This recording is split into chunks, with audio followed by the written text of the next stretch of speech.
I am currently reading your recommended book, Coup d'etat by Edward Luttwak, which mentions one of the preconditions for coup is economic backwardness.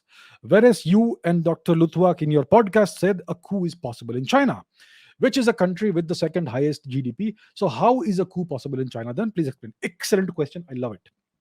So, yes, that's what the book mentions, that one of the preconditions for a coup is economic backwardness.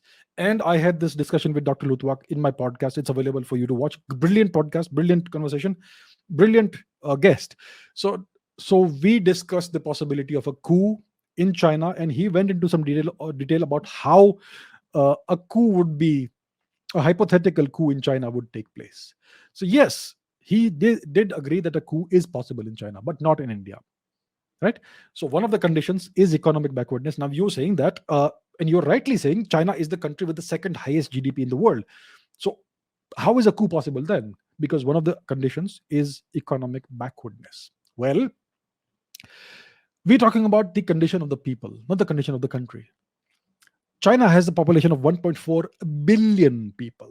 If you take the overall GDP per the annual GDP, you divide it by the number of people, then you get the per capita GDP. It's not very high. It's not very high, right?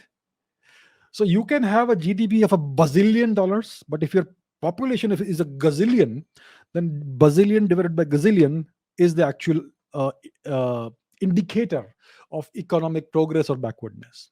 If your per capita GDP is like $2,000 per year, that's economic backwardness. In the case of China, it's no longer that much. It's around 10,000 or so, roughly, give or take. So it's not entirely economic backward, but it's not economically prosperous. The people are not prosperous yet, and we don't know the actual conditions inside China, because even if you do this calculation of per capita GDP, you fail to take into account the possible inequality in society. For instance, in a country like China, which is a dictatorship, a one party dictatorship, there will be a significant amount of economic inequality. A small percent of the population will hold most of the money of the country or wealth of the country. So let's take the case of the US. In the US, approximately 2% of the population has more than 60-70% or so of the entire country's wealth. These oligarchs, they call them billionaires in the US. When it's in another country, they call them oligarchs. So these American oligarchs, hold they are in possession of the majority of the country's wealth. There is this massive inequality, wealth inequality in the US.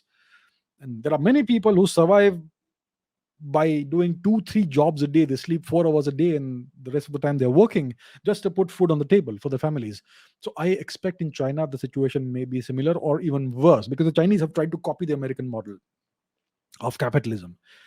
So because of these and in China these things are hidden. What you see in the media is the nice version of China, what they want you to believe. They don't show you what they don't want you to see. There's so much about China that is hidden. You only see the official version on Twitter or wherever their social media accounts are. And it's strange that Twitter allows the Chinese to pass on this misinformation at an industrial scale, right? So what you see about China is not necessarily the truth about China.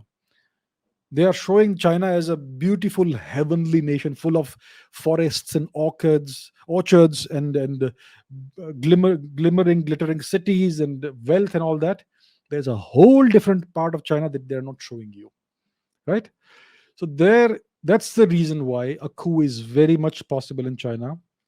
The Communist Party's Politburo and the top leadership will hold much of the country's wealth. There are many billionaires in China, but every 2 or 3 weeks, a billionaire disappears in China for whatever reason. So there's a whole lot that is swept under the carpet and hidden away from you. There are lots of systemic and other problems in China.